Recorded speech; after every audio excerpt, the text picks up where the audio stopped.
NPP TikTokers any Mustapha Gbande abe clash concerning the issue of beefs. Just say well one mobro ekotisi NDC for so bu wo pandai ema ebi wu ya no. Also Mustapha Gbande ebe chire o chire say NPP for ene cause sad no. Oh TikTokers no abe reply no. Me man chire bu no chire wa adwen ama me. Ewo comment section. I Penyah block me there. Me so say any demo. Over like video no that one put subscribe button so click notification icon no latest updates na ba chire wa adwen de ama me. Ewo comment section so ba so a. No share for so anya bi ahwe. You know 24 election me to about ewo Pandai electoral area no. One the parliamentary candidates no. NPP ni honorable Matunyindam na ewene ehonomo parliamentary seat no. Ema omuwe ne kwa and this one ya basa basa ehonomo.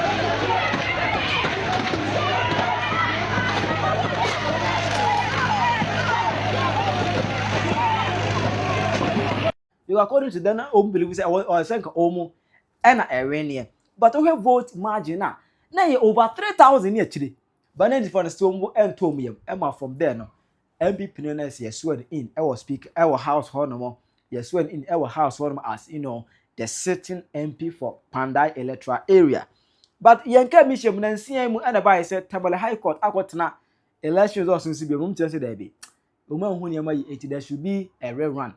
Because of that, no, Parliament House, right speaker, Aban Bagbin, and nullify seat, we declare seat vacant.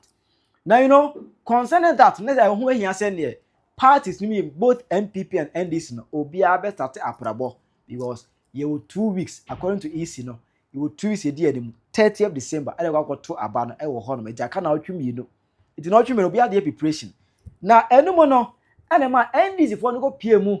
Our Pandai, our Moko say, Yusuf Yamin, and Omu Deputy General Secretary, Mustapha Gbande, and the committee, you know, NDC Penifona Omo Pandai, no, Omko Shahorma, and as Omukoya campaign. Now, Omu meeting, I say no, and out of nowhere, Yamin Pebone, Mobro, Omukuro Kuma, LTC meeting, as any Omunu, and easy, we for her no go. We for kikau. And my brother buoma to the point he say, NDC ni bako FMO ehwere ne nkwa. Oto anana no mosiedo. Now you know, ade achi ye no. Ana Mustapha Gbande, our deputy general secretary, e ko PMO, e was Ampa TV. Ehọ no eno go kirem say, sade na kwa so de. Enye obi awu, MP for ne ko fa malam by na malam ne be commande ma e mobro be bu. Good. Intina wanu gwasam so ka say meeting ne call so ba untimi confirm say emobro bebo executives ne wo ho. Now it mean confirm say I don't know ma owu ya na I don't know ma people ewu, but I know that there was something attack after we had finalized our meeting already a few of that for another meeting. And kakra aka na omutna ehonu. And people need to share also ebu. And I do know that even before we left meeting, we have had, confirmed, reports that N0NS NPP one at the Malam Baba Bishop by you or as some men okay. O say NPP for a day. Malam for April there. Omo the Malam free Niger. Omo ye be ye Omo NPP MP, former MP, Aquahonum, Aquapoyema, it's not working. Now, Matthew, I will hold all campaigning and Yejma. Because you see, really, there's no reason why you should vote an NPP MP at this time. Mustapha, let's interrogate earlier point I will make your name yaba ehano. O say yes, what confirm say B attack no happen here. Yeah, so we had that information there. there were malams that have been brought. Tobo. What confirm be attack na happened? They want to mean confirm and say enu ne kun nipa no. But at least you can confirm say Obiewu. Yeah. Oh yeah, NDC executive. Or your NDC member. NDC member. Who was at that meeting? Well, I cannot tell whether he was part of the meeting or not, but as long as he was within the area, identity, and when we found out no NDC. But apart from no, it being so, yaji be to hospital ni bibi ana. Oh, I haven't gotten those information. But with the constituency would at the right time put all the exact facts for all of us to appreciate the day and the minute account of the development. But what I am aware is what I'm telling you. And then I will say the course and they say NPP for Niger akofa malams aba Gbande. No, I'm not saying that. I'm saying that even as we were there, information so the malam bought 3 everything is there aba. Say omo me dey. Tell back. O say omo so omo me dey. Na yo the malam for election so mo for dey. And na say me me call election. Yeah, be the NPP for aka anyagba na two way. But so when I walk Kenya anyagba na eka. Me to omo to the omo here na me ka ho atem. Say ye for election, mo say you are not involved in the election, you there, what business have you got campaigning and pretending to the whole world that you are not campaigning? And then to the extent that the malam for crying so answer. Have a problem. Say omotimi beat him spiritually there, as and physically is only beat him. No. Where I know you beat him be here na be honum basari for konkoma for gunja poni na poni honum. It is something that it took us by surprise because we really didn't envisage that coming.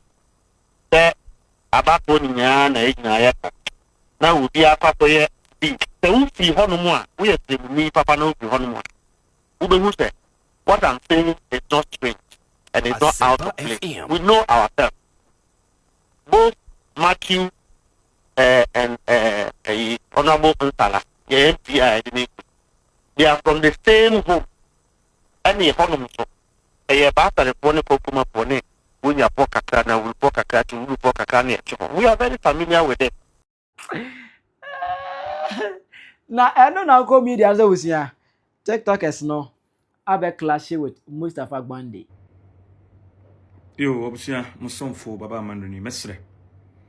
In Cham, Sunyani is constituency communication officer. Na Hanso and a make a safe way. Mesre in Cham. May sure say by now watching a sewer Bandai. Bandai a year Sabi Penyah so who talk a Kuhanyame unkubi emma. NDC for Him eye owurama to nyindam NPP MP owo mu chim no a obi anim obi asabe bunu nyame adom no nyansa mu mpensempensemu obehu se court no kangaroo ade a ya file air contest elections after the stipulated number of days and so yenya judge nia watimi edi asem na ma NDC na eba no sam obi biara wadwemu fan a wosuro nyankopon e de to nyame anim ti agina so ma otwedi ampo nyankopon akasa mobetia ana semotia eye emobro etimi atoa hye NDC executives eye owura yamin wo ho owura Mustapha Gbande Director of Operations at the Presidency, was answered Deputy General Secretary. Any NDC former or my omoye meeting afa kwan biaso achim ni nam nensa agi sit. Nyankopon sane e mobro ebi mu frɛ wa but e mobro na minim ne kase. E na o matia gu mo so abon e se behwe Mustapha Gbande e tiam ye se behwe yamin e dwane e po tise sabia bunu mo amunim ena emobro no regrettably abo NDC fo na kumbako na ni nyina no munsu anyansa mfirimu se sabi ne woni ahone nyame na kumbi ma no abo a woni dua no e twediam pon ne be pra no ho ama no but anyansa ne still antena bi etim nyindam ye obi omodo no na hemfu asori akasa se de moye na de ohaw ebeba oyene momfa ho ena mosoma am regional minister na regional minister ko say wono ko didi ahemfu natem ka so ba chi won na nyankopon afa eye emmobro yi so obeka Mustapha Gbande sabi office nipa ya dwen swa kopem se Mustapha Gbande timi kase eye NPP for na akofo malam for free Niger ena o ma betu eye o ma be command somehow ama eye sa mobroi ababebo won sabi nkwada yade adwen no enye facha me Mustapha ba sabi abunu sa wodwen a malam ben ne betimi amuvu anase duro ben ne betimi amuvu eye emmobro emoma mo so se nyankopon a enti ewu a ekokoso Mustapha Gbande eye mysterious enti munnim mummiemoni yesi obi di plane na mwiem nipa mako omuye adwuma enwotwe obi anka plane stia yesi akokum won yesi nkwada ekwa asori kolame 17 12 omunyina akwawu enne emmobro ebumu ekumu nti mummiemoni se ne amuye ye bia kopem se ye wurase dinketia etimi kase mu betima sacrifice my life for power by we nyame ena twamuka ba nipa no free mu nso no adwen boni bia de koye no ehun susai no nyame hire nyina. Yes, Galafo, the battle is still the Lord. Galafo, let my people go. Galafo, me see history day and repeating the Galafo. Me see what when Israel for any Egyptians for to go to behind the Galafo. Me see a big cost of Pandai. Galafo, me see Pharaoh yen was what in some. I was say all my Israel for and call the Galafo. Nyanko post mom woman be day. Ebe boom Galafo. ABS your Pandai. Therefore, me say NDC Deputy National Organizer. Therefore, we confirm say emwana yade ebu therefore mumi yenko tie. Campaigning. NPP is on the ground and draw the malam for me and Safi Niger. I'm a cool campaign or Babitra one the beast. My beast by way a party for the cow. Oh, a bian cow. Yes, so crowd beast book. Name monkeys play by size. They match your own team in your group. Oh, party so be there, draw. Malam for me and Sunday. If you Obi and said this, a drew. Am I yet a Yakudia? It's done by. Yes, Galafo, says here, young call for no grade here. Pandai election still possible. Yes, still possible. Galafo, now share. I'm a Monzaga saying, I was a mob team every day. Be a best maybe a day. Abu play like play. I think the thing is true. Amen. And I know that me see obi kwa na kind of farmers who say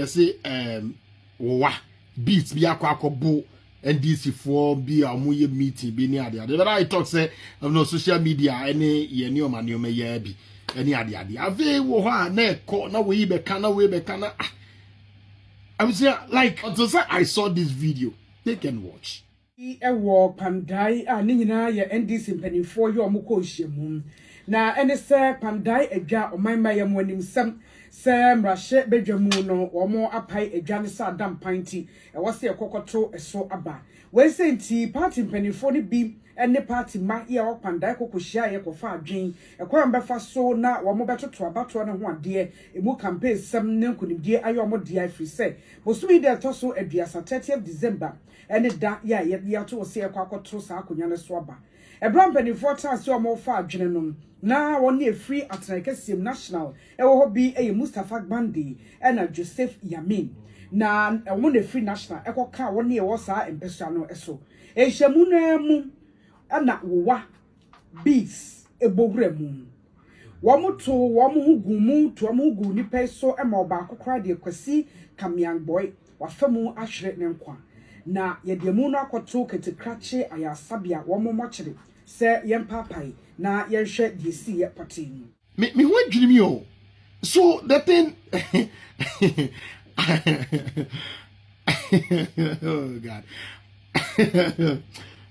I didn't know like how I'm one friend Pandai for Oh my goodness. I didn't know Obinchira like how? Like how? One for him now. Anyway, this is indeed Ghana must know. And then a mu engineer bees Emma or Mubo NDC party executives near the and they are some no. Oh, say NDC for no.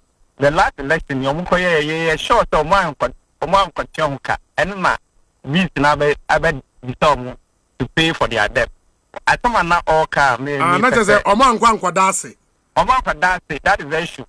Oman Quadasi, that is why the bees are chasing. Into bees nearby a spiritual. And the son of Muka, they say very spiritual. Someone who say, Obina, yeah, and just say, Bibi Mukoyano, and it's about. Someone who say spiritual, to see Bibi Mukoyano, or mom who say, a spiritual level in about. Yeah, they're But realistically, we are constituency chairman, Ewo Pandai. Mubetimi assign a maintain seat way. Obi, you maintain it in simple. But some be not all kind of person, okay. Yeah, officer not all on it. But see, yeah, I thought I would be a munya I am for a war constantly for Omumba Yewi. Yes. But so, when you said Pandai, was only 2 paramount chiefs. Baku ye now paramount chief, and about to see into paramount chief. Omam, yes, I feel my president, thank you, on Shana, on Jaina, Riran, man, battle. They are the people almost omunya him. What they say, how can movement or Kenya overcome should be superior than paramount chief? I thought or can Pandai, only Pandai chief, but you were Nana Abuga, only yet the paramount chief for now. And see how can that one over matter respect say or be a paramount chief on to me appeal to the president, but you go to somebody who is a sub chief. Within now we saw on somebody superior than the now. Okay, so your argument is Paramount is near me, no? Yeah. Now Paramount Chief Bako and or appeal to the president. Two of them. Oh, all the 2 Paramount Chiefs, no? We other tactics and on one boom and on we appeal. Okay. Now Ohinena Mustapha Kane just Pandai Ho. On the Pandai from chief. People keep a Pandai. Oh, okay. Before to have paramount chief. You see the danger they are bringing to the place. Let's just say they are trying to undermine some and take and elevate some. That's the danger they are bringing to Pandai.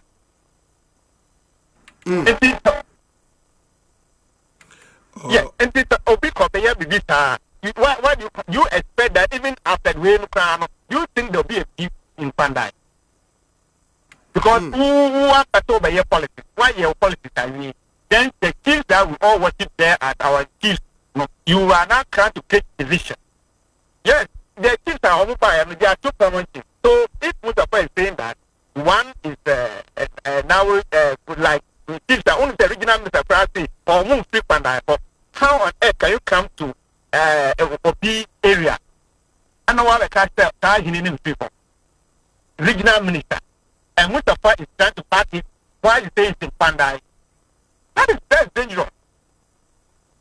So that is the problem. After Nyomu Kanta Wino, I have become a driver now, officer, former MP, Honorable Salano. After 2020 election over him, Tomu Kata Famala Fono. 3 of them died immediately after 2020 election. He sacrificed them all day. Hey, that be the driver. No, he sacrificed them. No, yes, serious allegation. That be trouble. Before that man died, before driver never won. Yes. Okay, I don't want to know. Okay, then. Okay, sir. Near no, you're the driver. They be all the new say or your party boy and or you're the driver. And so they do everything together. And one man, Obi, they are in your mukano. Because where we found ourselves, I was expecting say Mustapha is telling us the competence level of the candidate. Who the candidate is. The election, it has nothing to do with Nanado, it has nothing to do with Mama. The election is about Matunyindam and Intalawa Pa. That is it. Nanado need what is the Mama Ba. And we are looking for somebody who represents Pandai, but not anything short than that. And Intala, that former MP cannot be our MP again. To me, because everybody saw him, and the little Yindam so coy no sign by you. Yes, and son and all the past, that's why people vote. You know, nobody thought 8,000 elections. Or say honorable Dominic and I did such a popeye, and then just such a phone, not so much young because on the collecting day, I'm going to vandalize one and such a phone to protect Dominic's interest. And by the time I said the point of how much and it's work for you can see the mischief they are playing. On the social post by so better to one. And on one start for 9 saying, I'm a soldier for I'll get money, I'm a edit for I'll work against you. And that makes sense. Very well. The party is on it. Yeah, one person tonight. The court tonight, a day assembly, and not a company. The court tonight, we all go back to the ground and we'll meet ourselves. And you are confident, sir, Matthew Yindam can win? Obi, I'm 100% sure that Matthew Yindam will come back to Parliament about the 30th December. Who check the post cry, yes. Me, I'm just saying that I sentence now, Musa Dankwa, for NDC. The poll doesn't represent what the people came there to do. Who check here? No, now where they were, because pressure was there, no? Or maybe some more time, it was all over. Finally, they have to run after the president. But I don't think now, for year parliamentary election, and I'm Musa Dankwa for besides say, how did they see the governance? Where the justice is 2%. What are they going to do the parliamentary election? So, yes, then they'll put them people's minds. So, Petana, Bandapoka, the other say, that has never happened. Only on Matthew's strength and intellect strength. So he just wants to rope in the government so that people will see the government from that angle to vote for NDC candidate. But it is not about NDC in Panda. It's the candidate, two personalities in the problem. It has nothing to do with the government then, now, and before. Because all car, most of Panda, not all car down. It means all Panda, but he doesn't know what is happening in Panda. Now can happen in man who says, yeah, I'm coming from Ghana. Now that I'm beginning to feel it more. Because what I'm saying is just direct opposite, exact thing is happening in Panda.